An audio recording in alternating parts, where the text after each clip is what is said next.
नागपुर से आपको दिखाते हैं संघ प्रमुख मोहन भागवत क्या कुछ कह रहे हैं, सीधे सुनाते हैं। स्वतंत्र बनने की प्रक्रिया का प्रारंभ उस स्वाधीनता के कारण हम कर पाए, यानी अपने देश को चलाने के सूत्र हमने अपने हाथ में उस दिन लिए।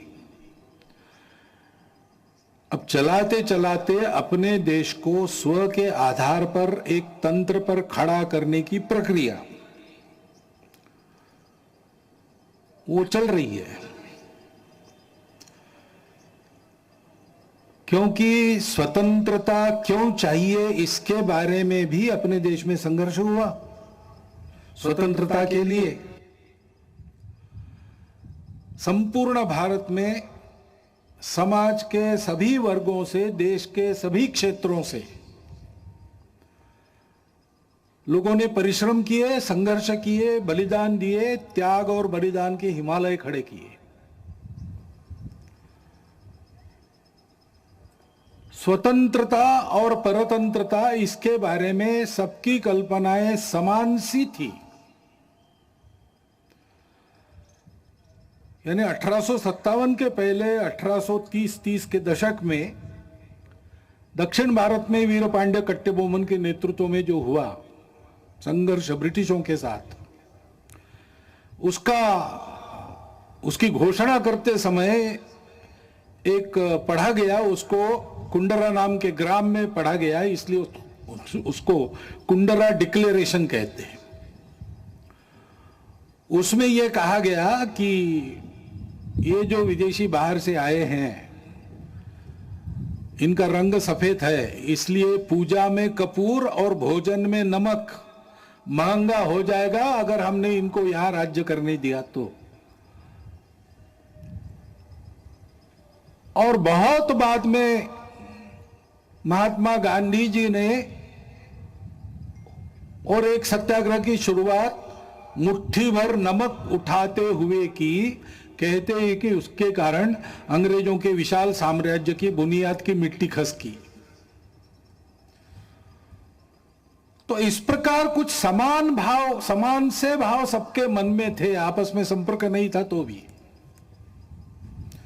और इसलिए ऐसी कई बातें समान सी पाई जाती है उस संघर्ष में। ऐसा एक संघर्ष हुआ और उसके फलस्वरूप हम 15 अगस्त को स्वतंत्र हुए। परंतु कालांतर में स्व की कल्पना ढीली पड़ी, अस्पष्ट हुई। उसके कारण स्वतंत्र होना है, यानी क्या होना है, अपना स्व क्या है ये पता नहीं।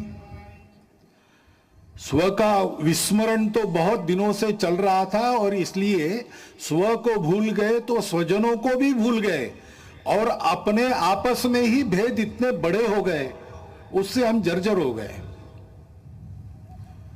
एक दूसरे को बराबरी से देखने के लिए तैयार नहीं, आपस में संघर्ष, पंथ, प्रांत, जाति, भाषा, सब प्रकार के भेद, जो विविधता थी उसकी चौड़ी खाइयां बन गई हमको बांटने वाली। और इसमें स्व का भी विस्मरण, ठीक से स्मरण नहीं रहा, विस्मरण हो गया। और इसलिए जो चुनौतियां उस समय की थी उसके सामने एक स्पष्ट नीति लेकर हम खड़े नहीं हुए। कभी इधर कभी उधर ऐसी ढुलमुल बात चली, इसका लाभ विदेशियों ने लिया।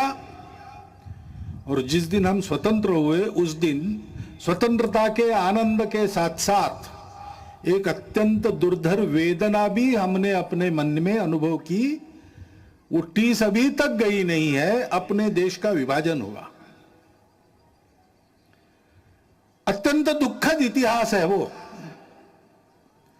परंतु उस इतिहास के सत्य का सामना करना चाहिए, उसको जानना चाहिए। जिस शत्रुता और अलगाव के कारण विभाजन हुआ उसकी पुनरावृत्ति नहीं करनी है। उसकी पुनरावृत्ति टालने के लिए और खोई हुई हमारी अखंडता और एकात्मता को वापस लाने के लिए उस इतिहास को सबने जानना चाहिए, विशेषकर नई पीढ़ी ने जानना चाहिए क्योंकि अब जो पीढ़ी है वो उसके बाद उसने जन्म लिया है, उसको जानना चाहिए ताकि उसकी पुनरावृत्ति न हो, खोया हुआ वापस आ सके, खोए हुए बिछुड़े हुए वापस गले लगा सके। परंतु इस प्रकार की एकात्मता और अखंडता की पहली शर्त रहती है भेद रहित समताधिष्ठित समाज। पहले हमने अपने स्व को भुला दिया, स्वजनों को भुला दिया, तो भेद जर्जर हो गए। इसलिए हजारों मील दूरी से मुट्ठी भर लोग आए, हमसे बरबर लोग आए और हमको पादाक्रांत करते चले गए। ये बार बार हुआ, एक बार नहीं हुआ। हूण शक बरबर यवन आपने सुना है, तब से लेकर तो ब्रिटिशों के अपने यहां पर राजा बनने तक यही इतिहास हुआ। और इसलिए मूल जो अपना स्व है उसके आधार पर अपने स्वजन, उनके प्रति आत्मीयतापूर्ण व्यवहार ये होना चाहिए। क्योंकि अपने देश में उस स्व के विस्मरण के कारण, अपनों के विस्मरण के कारण जातिगत विषमता की समस्या बहुत पुरानी है। बहुत लोगों ने उस विषमता को हटाने के लिए प्रयास किया। विषमता मूलक जो व्यवस्थाएं थी उनको निकाल दिया, समताधिष्ठित व्यवस्था लाने का प्रयास किया। लेकिन व्यवस्था तो व्यवस्था है, वो एक ढांचा है। आखिर चलाने वाला उसका उपयोग क्या करता है उस पर निर्भर है। चलाने वाले के मन में अगर समता है तो व्यवस्था समता की पोषक होती है। व्यवस्था तो बदलेगी ही, विषमता मूलक व्यवस्था टिक नहीं सकती, अप्राकृतिक है और इसलिए वो जाएगी ही। ठीक से जाए इसको देखना, इतना ही काम रहता है। लेकिन व्यवस्था बदलने के साथ साथ या उसके पहले मन बदलना चाहिए। भेद की भावना मन में रहती है, मन से वचन कर्म और वाणी में प्रकट होती है और विचार में प्रकट होती है, व्यवस्था में प्रकट होती है। और इसलिए उस व्यवस्था के साथ साथ इस मन को बदलने का प्रयास होना चाहिए। संघ के स्वयंसेवक सब प्रकार के प्रयास करते हैं। बुद्धि से वाणी निकलती है, विचार से आदमी बोलता है, तो उस विचार में समाज के भेद बढ़ाने वाली भाषा नहीं चाहिए, समाज को जोड़ने वाली भाषा चाहिए। उतार चढ़ाव आते रहते, उल्टे सीधे प्रसंग होते रहते हैं। हर प्रसंग पर भाष्य करते समय, लोगों को राह दिखाते समय उनको आपस में जुड़ने की, प्रेम को बढ़ाने की भाषा होनी चाहिए। संवाद सकारात्मक हो। इसलिए सामाजिक समरसता मंच के माध्यम से, गतिविधि के माध्यम से संघ के स्वयंसेवक ये काम कर रहे। व्यवस्थागत व्यवहार भी बदले, इसलिए मंदिर पानी स्मशान सबका एक हो, यहां से प्रारंभ हो, इसका प्रयास भी अनेक वर्षों से स्वयंसेवक कर रहे हैं। धीरे धीरे आगे बढ़ रहे हैं, सब प्रांतों में प्रयास चल रहा है। परंतु मन से जाने के लिए तो मिलना पड़ेगा, बातचीत होनी पड़ेगी, अनौपचारिक बातचीत होनी पड़ेगी। और इसलिए पर्व त्योहारों में आपस का मेलजोल, मिलजुल कर जयंतियां, पुण्यतिथियां, विशेष उत्सव इनको करना।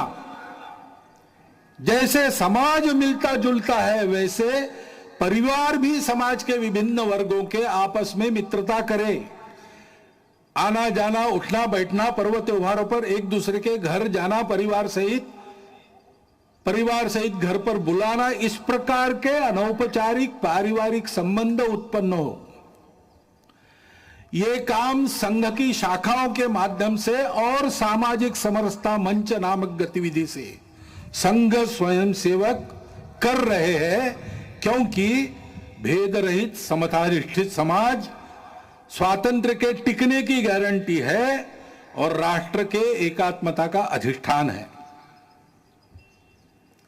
भारत की अखंडता और एकात्मता की ये जो श्रद्धा है, वो कोई नई बात नहीं है, भारत में चलती आई हुई बात है, सनातन काल से चलती आई है। उसके लिए लोग काम भी करते आए। हमारे इतिहास में प्राचीन समय से लेकर अब तक बहुत उदाहरण है, बहुत पर्व ऐसे हैं जिससे बार बार इस एकात्मता का और अधिष्ठान मजबूत बनाया गया है। श्री गुरु तेग बहादुर जी महाराज का 400 सालावा प्रकाश वर्ष है। उनका बलिदान क्यों हुआ था? इसीलिए हुआ था कि ये जो भारतवर्ष की चलती आई हुई एकात्मता की, प्रेम की, अखंडता की परंपरा है, उसका आधार तो यही है कि हम सब विविधताओं को स्वीकार करते, पूजा की भी विविधताओं को स्वीकार करते हैं। और उस समय देश में यह अत्याचार चल रहा था कि अपनी पूजा बदलो नहीं तो मरो। तो कश्मीर से लोग गुरु जी के पास आए, हाथ जोड़कर सुरक्षा के लिए विनती की। तेग बहादुर जी चले गए दिल्ली बादशाह के सामने और अपनी धर्म श्रद्धा का परिचय देते हुए उनका बलिदान हुआ। उन्होंने अपना सिर दे दिया। परंतु भारतवर्ष में इस प्रकार की पूजा की स्वतंत्रता बनी रहेगी, सबकी पूजा स्वीकार होगी, कोई एक दूसरे की पूजा पर जबरदस्ती नहीं कर सकता। यह जो अपने भारतवर्ष के संस्कृति का सार है उसको उन्होंने दिया नहीं, सिर दिया, सार नहीं दिया। इसलिए हिंद की चादर कहलाए। भारतवर्ष की स्वतंत्रता, भारतवर्ष की एकात्मता, अखंडता के लिए बलिदानों, मिनी वीरों की सनातन काल से जो आकाश गंगा यहां चली आ रही है, उस आकाश गंगा के वे सूर्य से थे। वह कल्पना हमारी समान सी है और प्राचीन काल से चलती आई है। स्वतंत्र जीवन कैसा होता है, स्वतंत्रता क्या है? सबके सुख की कल्पना है। मंत्र पुष्प में हम कहते हैं अपुत्रा पुत्रिणः सन्तु पौत्रिणः अधना सधना सन्तु सर्वे सन्तु निरामया। सर्वत्र का भला, ऐसा कहते हैं। सबके सुख की कल्पना, किसी को नहीं छोड़ा, वसुधैव कुटुंबकम मानकर सब जिसमें सुखी हो और सबको एक साथ सुखी करने वाला, मनुष्य मात्र के तीनों पुरुषार्थ एक साथ साधने वाला, मनुष्य समूह सृष्टि को एक साथ सुखी कर सकने वाला, अर्थ कामों को नियंत्रण में रखकर मोक्ष की तरफ चलाने वाला, यह जो धर्म है उस धर्म का आविर्भाव अपने यहां हुआ। वो अध्यात्म आधारित है, अनुभूति आधारित है। हमारे स्वतंत्रता की वह आध्यात्मिक कल्पना है। और इसलिए हम जानते हैं पसायदान में उस स्वतंत्र सुखी जीवन की कल्पना ज्ञानेश्वर महाराज ने की है। जे खड़ांची व्यंकटी सांडो तया सत्कर्मी रतिवाड़ो, भूता परस्परे पढ़ो मैत्र जीवान से, दुरितान से तिमिर दावो विश्व स्वधर्म सूर्य पाओ, जो जे वांछील तोते लाहो प्राणी जाता। फिर से सबके सुख की कल्पना है, सबके कामना पूर्ति की कल्पना है। परंतु आधार क्या है? दुष्टों के बारे में भी ये कहा उनका टेढ़ापन जाए, उनकी अच्छे कामों में रुचि बढ़े, प्राणी मात्र में परस्पर सौहार्द, प्रेम, आत्मीयता का संबंध हो, सबके संकट दूर हो, सब अपने अपने स्वधर्म को अनुभूत करके चले, स्वधर्म पर चले, तब सबकी इच्छाएं पूरी होगी। प्राणी जात सुखी होंगे, जिनमें प्राण है वो सब सुखी होंगे, सुख दुख का अनुभव कर सकने वाले सब सुखी होंगे। रविन्द्रनाथ टैगोर ने बाद में कहा, कोई अलग बात नहीं की, चित्त जथा भय शून्य उच्च जथा शिर। जहां चित्त भय से शून्य हो, जहां हम गर्व से माथा ऊंचा करके चल सके, जहां ज्ञान मुक्त हो, जहां दिन रात विशाल वसुधा के खंडों में विभाजित कर छोटे और छोटे आंगन न बनाए जाते हों, संपूर्ण मानवता की एकता की कल्पना, जहां हर वाक्य हृदय की गहराई से निकलता हो, सत्य पर चलने की कल्पना, हर दिशा में कर्म के अजस्त्र नदी के स्रोत फूटते हो और निरंतर आबादी बहते हो, निरंतर कर्मशीलता, आदि आदि जो पूरी कविता उनकी है वो हमारे स्वतंत्र जीवन की कल्पना देती है, और उसके पीछे जो स्व है उसका आधार आध्यात्म है, स्पष्ट करती है। और इसलिए योगी अरविंद, जिनकी 150वीं जयंती है, उन्होंने भी यही बात कही है, हमारे स्व का अधिष्ठान स्पष्ट किया है, हमारे राष्ट्रीयता की कल्पना को उच्च रव से कहा है। गांधी जी इसी आधार पर बोलते थे। उनको सबूत की आवश्यकता पड़ी तो धर्मपाल जी ने सबूत जुटाए और आजीवन तपस्या की। उसके आधार पर उन्होंने भारतवर्ष के ब्रिटिश का प्रभाव होने के पहले के जीवन का जो चित्र सबूतों सहित किया है, प्रमाणित है, वो चित्र भी, उनकी भी शताब्दी है, जन्म शताब्दी, वो चित्र भी इसी बात की पुष्टि करता है।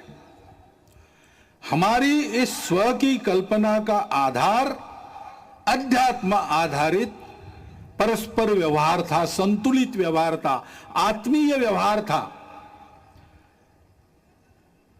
उसको हम धर्म कहते हैं और उस धर्म के उदय से सब सुखी होते हैं। सावरकर जी ने कहा कि जब ऐसा हिंदू समाज खड़ा होगा संगठित, तो वो गीता की ही बात करेगा और अपने उद्देश्य को वसुधैव कुटुंबकम यही बताएगा,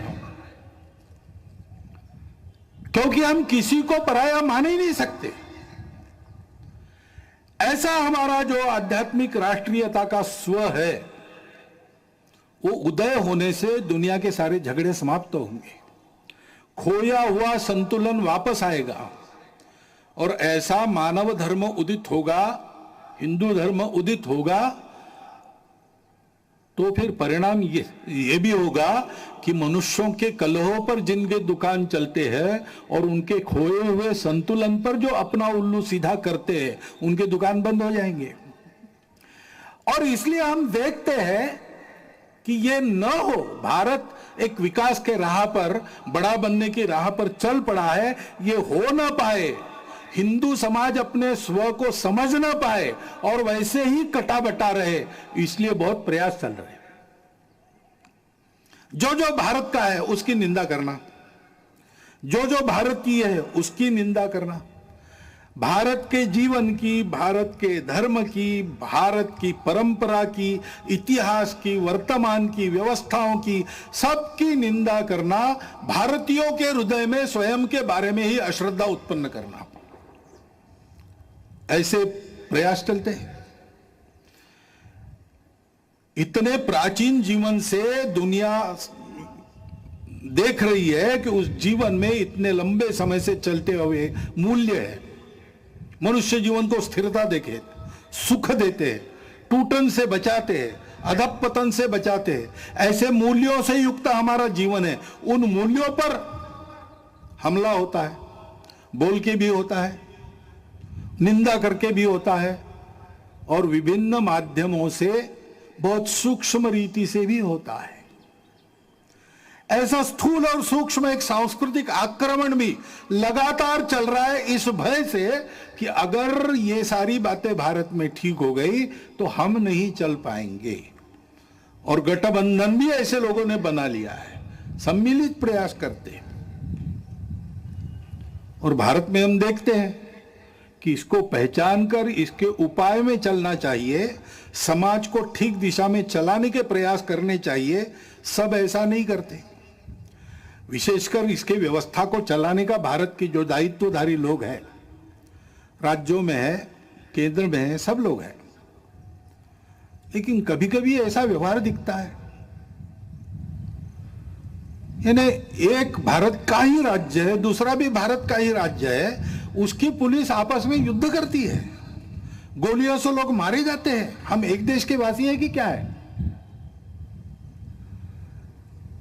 अपनी राजनीतिक स्पर्धा के चलते और सरकारों का विरोध खड़ा होता है, पार्टियों का है, चलता है, लेकिन सरकारें व्यवस्था के अंदर, व्यवस्था तो एक है, संविधान के तहत बनी है। संविधान के तहत हम फेडरल स्ट्रक्चर है, लेकिन संविधान के तहत ही we the people of India, हम एक देश के लोग हैं, हमारा एक देश है। व्यवस्थाएं हमने फेडरल बनाई है, लोग फेडरल नहीं है।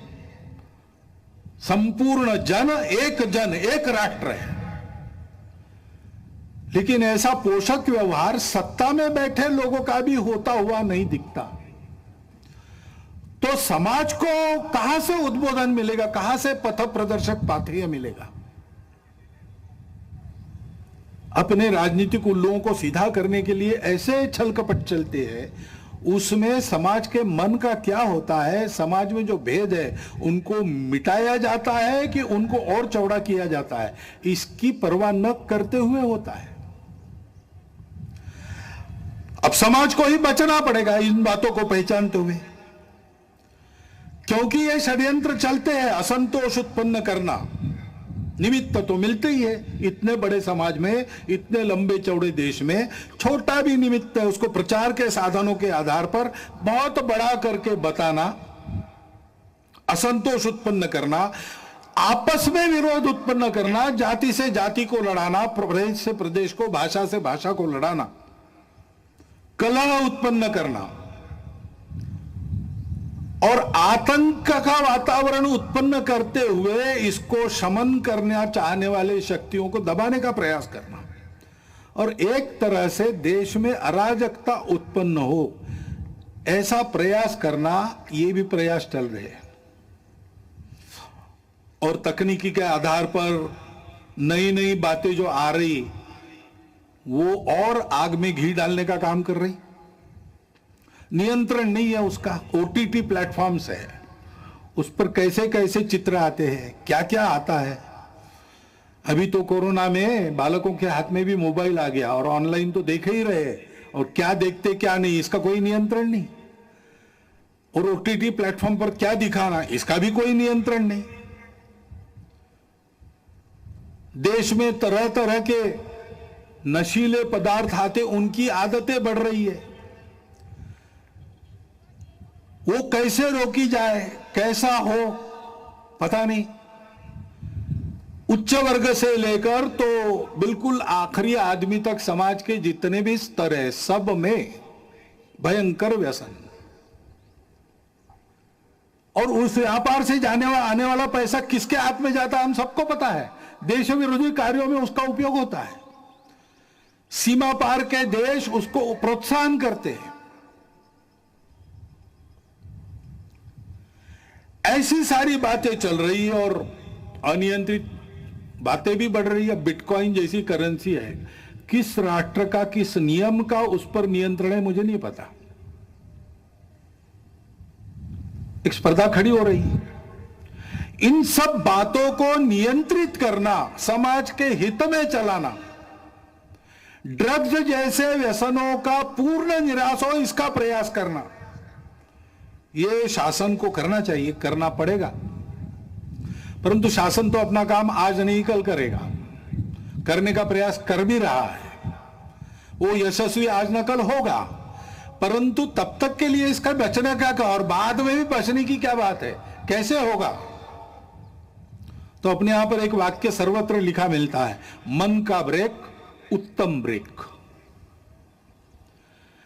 समाज का मन तैयार होना चाहिए, नई पीढ़ी का मन तैयार होना चाहिए। बालकों का, शिशुओं का मन घर में तैयार होता है। नव तरुण होने के बाद जब दुनिया में जाता है और दुनिया के आगे खड़ा होता है, तो उस व्यक्ति को क्या लेना, क्या नहीं लेना, क्या ठीक है, क्या गलत है, इसका विवेक जो मिलता है वो घर से तैयार होके मिलता है। माता पिता के आचरण के उदाहरण से मिलता है।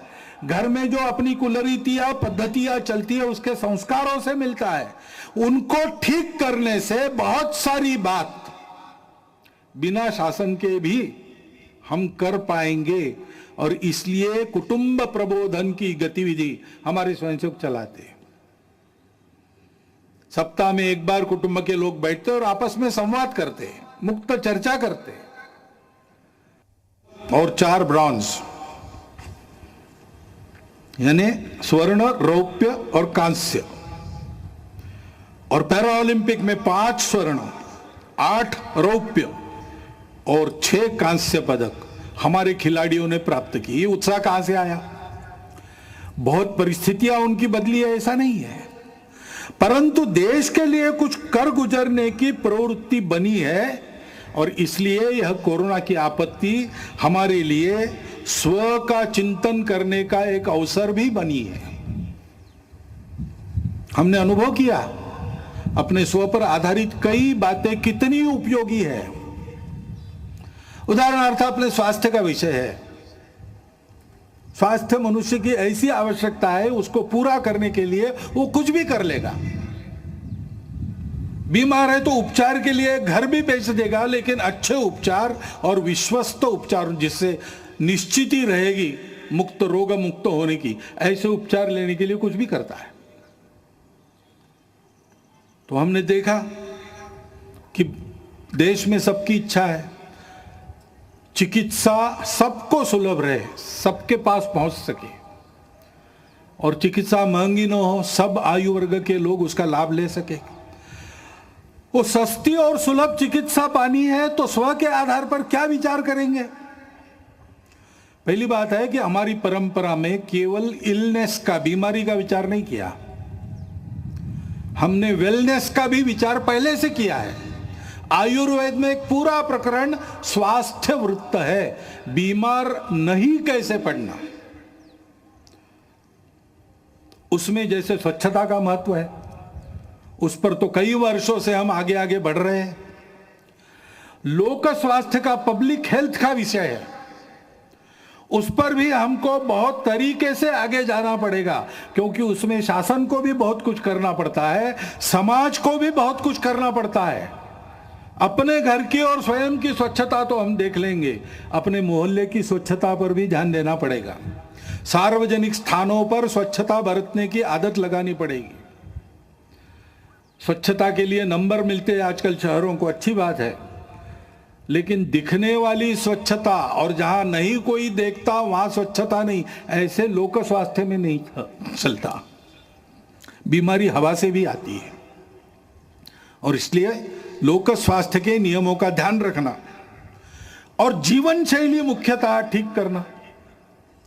प्राकृतिक जीवन शैली चाहिए, जितनी प्रकृति के पास रहेगी उतना हम स्वस्थ रहेंगे।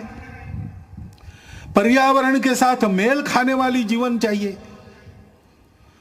हम बेतहाशा रासायनिक खेती का प्रयोग करेंगे तो कैंसर तो बढ़ेगा ही। हम अगर हर जगह प्लास्टिक से प्रदूषण लाएंगे तो हम जिस सांस से हवा भरते हैं वो सांस अपनी विषैली हो जाएगी।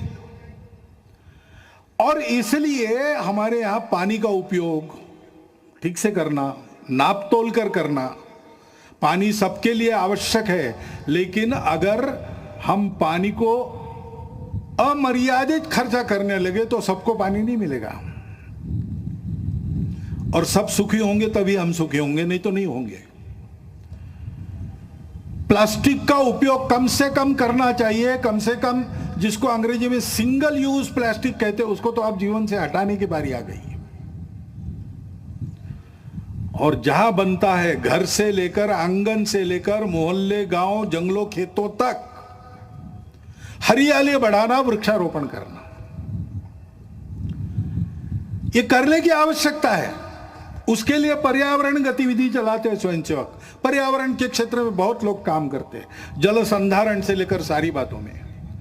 पर्यावरण गतिविधि प्रत्येक परिवार में पानी बचाना, प्लास्टिक हटाना और हरियाली बढ़ाना, इन 3 का छोटी छोटी बातों से लेकर सब में आचरण उत्पन्न हो, इसके लिए प्रयास करती है। क्योंकि ये ऐसी जो पर्यावरण की शैली है वो स्वास्थ्य को भी ठीक करती है और खर्चा भी बचाती है। कोरोना काल में जितने विवाह हुए कितने सस्ते में हुए।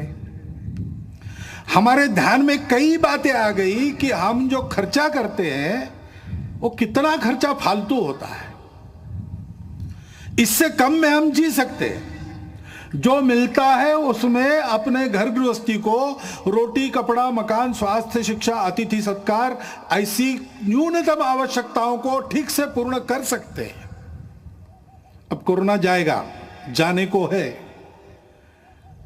अपनी सुधरी हुई आदत को फिर से नहीं बिगाड़ना, इसका हमको ध्यान देना पड़ेगा।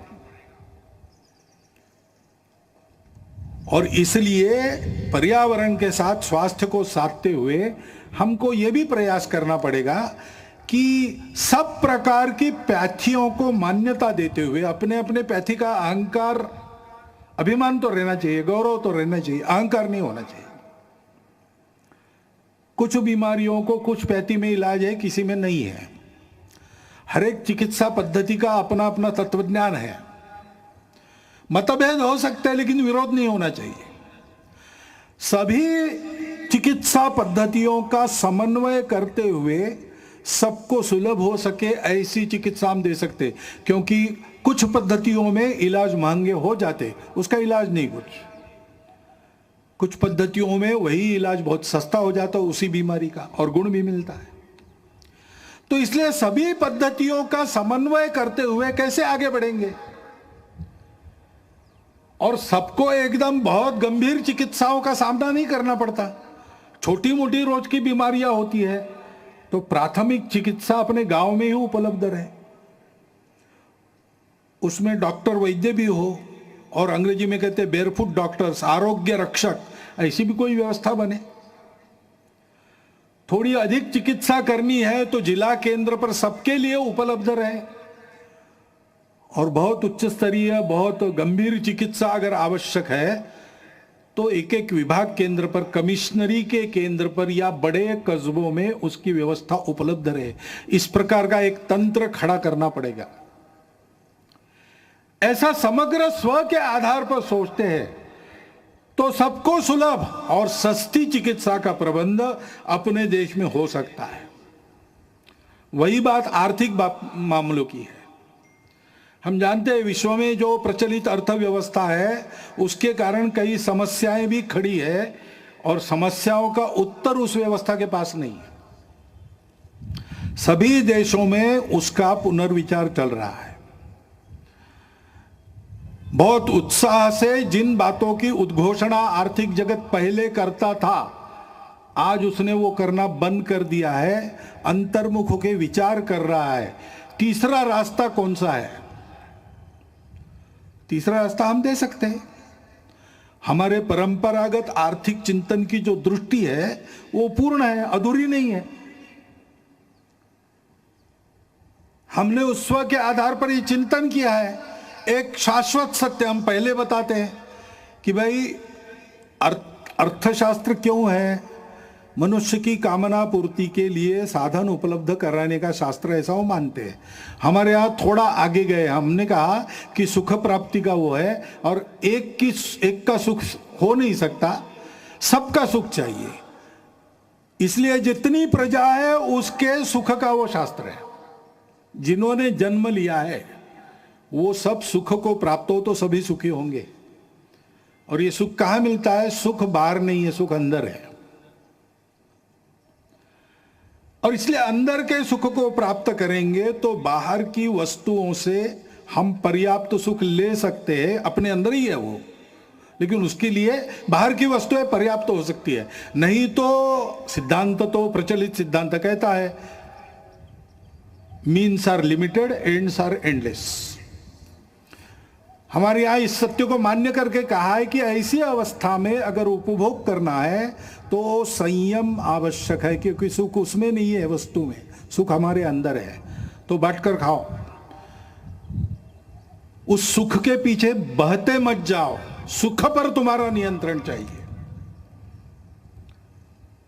और इसलिए संयम पूर्ण उपभोग, न्यूनतम आवश्यक जितना है उतना उपभोग, क्योंकि यह सब हमारा नहीं, मेरी अपनी प्रॉपर्टी नहीं है। इस पर मालकियत किसकी है? किसी की नहीं। ईशावास्यमिदं सर्वम, भगवान का बनाया है, भगवान का है। उसने उसका यथोचित उपयोग जिसके लिए रखा है वो लेगा। सबका होने के बाद बचेगा, उसमें मैं अपने को चलाऊंगा। तेन त्यक्तेन भुंजिता। मनुष्य प्राकृतिक और मानव निर्मित धन का स्वामी नहीं है, विश्वस्त है। उसको 2 हाथों से कमाना है, लेकिन उसके आधार पर सारी सृष्टि को चलाना है, 1000 हाथों से बांटना है।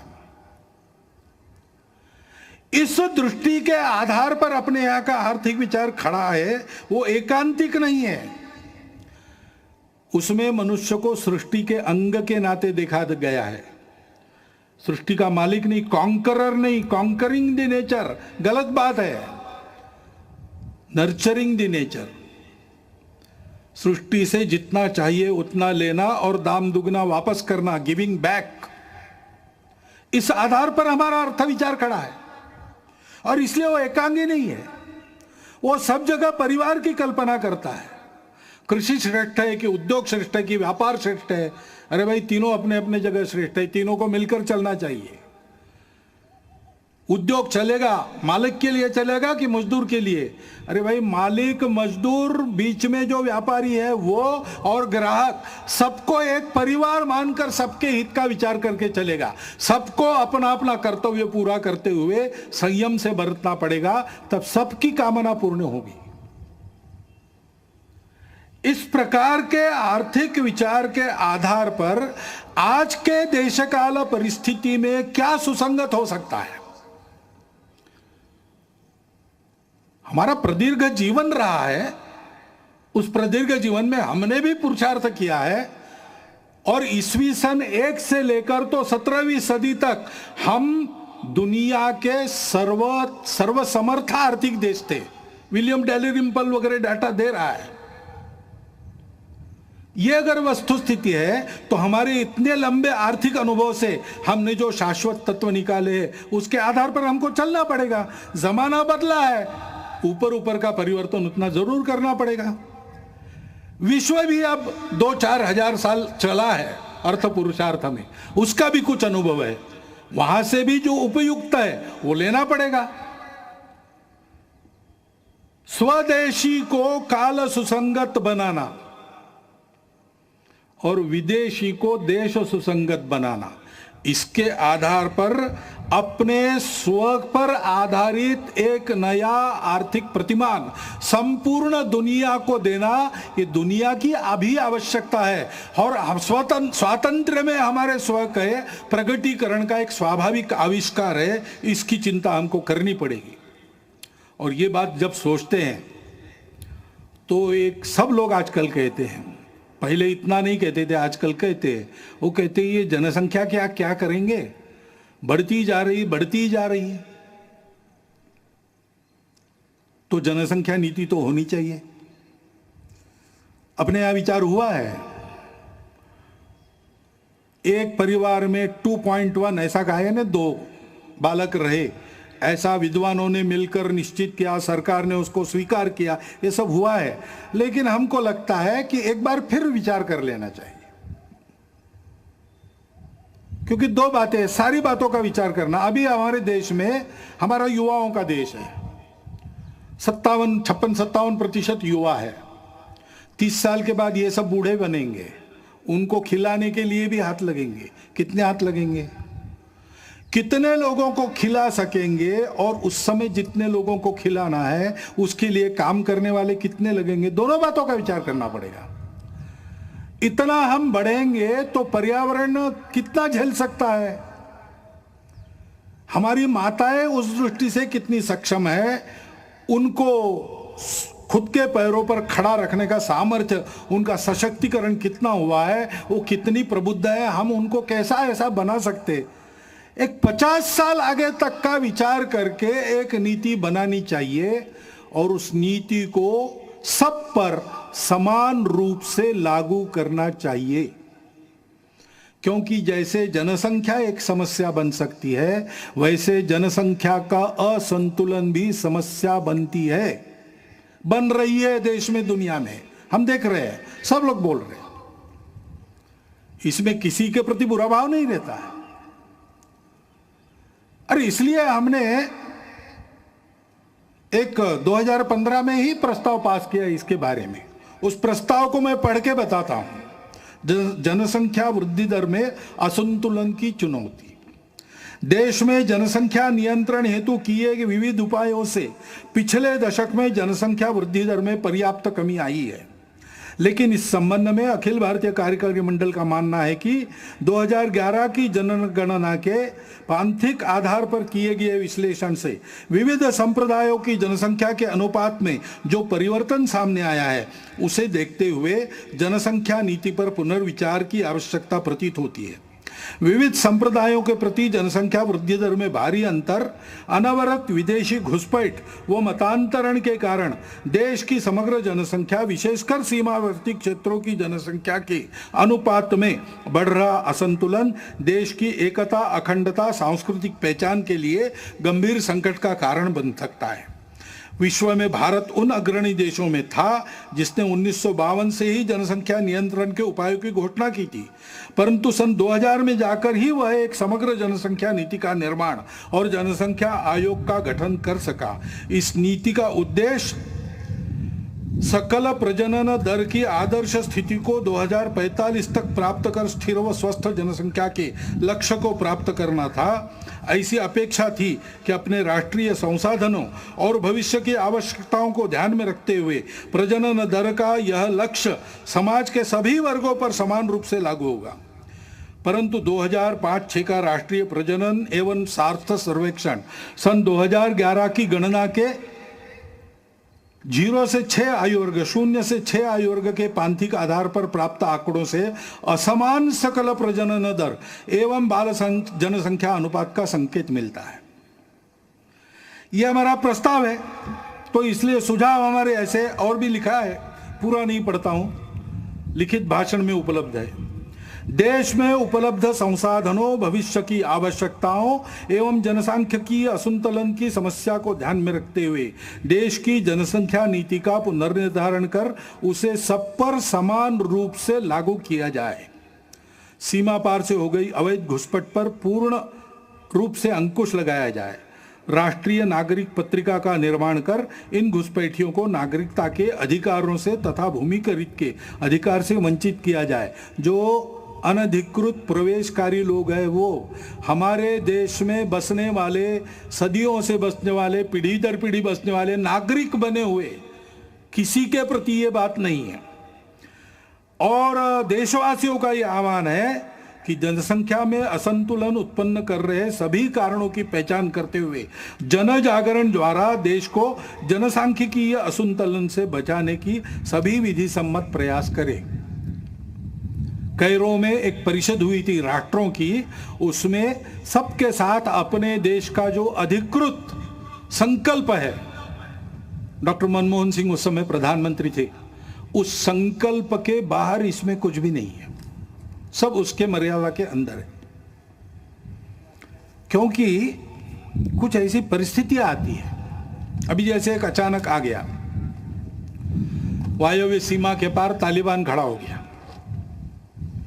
अब तालिबान का पूर्व चरित्र क्या है हम सब जानते हैं, और उसकी जो बातें हो रही है वो दो प्रकार की हो रही है। कभी कहता है कि अच्छे रहेंगे, कभी कहता है कि नहीं हम वही है पहले से। तो इसका एक स्पष्ट संकेत है कि हमसे सावधान रहना चाहिए। और तो और उस समय उसका समर्थन करने वाले जब खड़ा हुआ था, रशिया भी था, तुर्कस्तान भी था, चीन और पाकिस्तान तो आज भी है। अब तालिबान बदला भी होगा, पाकिस्तान बदला है क्या? ऐसा तो बिल्कुल नहीं है। चीन का इरादा भारत के बारे में बदला है क्या? ऐसा तो बिल्कुल नहीं है। और इसलिए यह मानते हुए भी हृदय परिवर्तन हो सकता है, बुरा से बुरा आदमी भी बदल सकता है, बातचीत से, संवाद से बातें हल होती है, प्रेम से, अहिंसा से मामला ठीक हो सकता है, इसको मानना चाहिए, इसके प्रयास भी जारी रखने चाहिए, लेकिन अपनी सावधानी, अपनी तैयारी को पूर्ण रखते हुए हमको सजग भी रहना चाहिए। हमारी सीमा सुरक्षा और अधिक चाक चौबंद होने की आवश्यकता है। जहां बार बार आक्रमण होते वहां तो ठीक ही है, लेकिन जहां नहीं होते नहीं होते ऐसा हम कहते हैं, लेकिन चोरी छुपे होते रहते हैं। सागरी सीमा है, हमारे सागरी प्रदेश में जो टापू है, देश के अंदर की बातें हैं, इन सबको बहुत अच्छा करना चाहिए। इंटरनेट के उपयोग के कारण अब साइबर सिक्योरिटी का भी प्रश्न खड़ा हो गया है। उसके मामले में हमको बहुत आगे जाना पड़ेगा, हम जाएंगे। और ऐसी बातों का परिणाम अंदर उपद्रवी लोगों के मनोबल पर न हुआ तो भी वो कुछ न कर सके, ऐसा हमको ठीक रखना पड़ेगा। अभी अभी जम्मू कश्मीर में होकर आया, वहां सामान्य जनता को 370 हटने के अच्छे लाभ मिल रहे हैं, उसको तो मानते हैं, लेकिन और आगे बढ़ते हुए उनका देश के साथ सात्मीकरण हो, इसके प्रयास बढ़ाने की आवश्यकता है। मन से एक होना चाहिए। भारत से किसी भी भारतीय के रिश्ता लेन देन का नहीं है। हम भारत माता के पुत्र हैं, हम भारत के अंग हैं। कश्मीर की जनता को, उसके मन में उस भावना को हमको विकसित करना पड़ेगा। इस दृष्टि से शासन के, समाज के, दोनों के प्रयास चल रहे हैं और बढ़ने चाहिए, उसमें गति आनी चाहिए। ये अगर हम करते हैं तो फिर आतंकवादियों की गतिविधियों का भी बंदोबस्त करना पड़ेगा। अभी 370 हटने के बाद उनके प्रति जो डर था वो भाग गया। अब वो डर से ही काम लेते थे, तो उस डर को वापस लाना उनके लिए आवश्यक है। इसलिए चुन चुन कर जैसे पहले करते थे, मनोबल गिराने के लिए टारगेटेड वायलेंस, लक्षित हिंसा वो कर रहे हैं। उद्देश्य कई है उनका कि अपने डर को फिर से स्थापित करना, और समाज वहां संघर्ष कर रहा है। वो कह रहा है कि एक बार डरे डरे अब नहीं डरेंगे, आप डर को वापस नहीं ला सकते। लेकिन शासन को भी बड़ी चुस्ती से इसका बंदोबस्त करना पड़ेगा, तब इस संघर्ष को हम ले लेंगे, जीत लेंगे। हिंदू समाज को ये सब करना पड़ेगा। और हिंदू समाज के अपने भी कुछ प्रश्न है, जैसे मंदिरों का प्रश्न है। हिंदू समाज के मंदिरों की स्थिति बहुत अच्छी नहीं है, लेकिन देश के हर भाग में अलग अलग है। दक्षिण के प्राय सभी मंदिर सरकार के अधीन है। छोटे छोटे मंदिर जो स्वतंत्र है वो उपेक्षित है। बाकी भारत में कुछ मंदिर सरकार के अधीन है, कुछ मंदिर भक्तों के अधीन है। सरकार के अधीन भी कुछ मंदिर बहुत अच्छे चलते हैं, बहुत सुंदर, साफ सुथरे, प्रेरणा देने वाले, भक्तों की मदद, समाज की सेवा करने वाले। सरकार के अधीन भी है और भक्तों के अधीन भी मंदिर बहुत अच्छे चल रहे। दिल्ली का झंडे वाला मंदिर है, अपने आप पास में शेगांव का मंदिर है, भक्तों के अधीन है, उत्तम चल रहे, व्यवस्थित चल रहे, पवित्र चल रहे, स्वच्छ चल रहे, और समाज की भी कई प्रकार से सेवा करते हैं। ऐसे व्यवस्थापन की दृष्टि से वैष्णो देवी मंदिर सरकार ने लिया, वो ठीक चल रहा है। जगमोहन जी थे, वो श्रद्धालु थे, इसलिए ठीक हो गया प्रबंध। लेकिन जहां ऐसा नहीं है, वहां क्या हो रहा है? लूट चल रही है। मंदिरों की जमीन बेची गई, मंदिर की संपत्ति हड़पी जाती है। हिंदू मंदिरों की संपत्ति अहिंदू, जिनको हिंदू देवी देवों पर श्रद्धा नहीं है, उनके लिए लगाई जाती है। हिंदू को भी आवश्यकता है, वहां नहीं लगाई जाती। और इसलिए सुप्रीम कोर्ट के निर्णय भी है, सब प्रकार के हैं। यह भी कहा है सुप्रीम कोर्ट ने कि मंदिर के मालिक